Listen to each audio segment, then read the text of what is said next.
It has been a long day, but it's awesome to be out in the shop finally. So today, I'm gonna do a quick video on fixing a project that was originally done that my dogs decided to turn into a chew toy. For right now, I'm just gonna do a little repair job and then I'm gonna give it to my friend. So yeah, check it out. This carving was originally done a couple years ago and it's no species in general. It's just an abstract fish carving out of Sapele. So I'm gonna go through my giant stack of weird woods over there and find a piece of Sapele and create some new fins for this thing.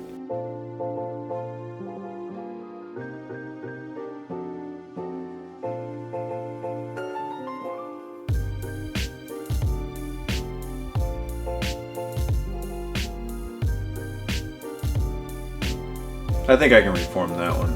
We'll see. I like it as worn.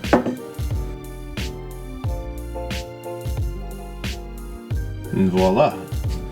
So it's easy as on 1 inch thick material, just actually ripping this in half. So for each one, you need 2 fins.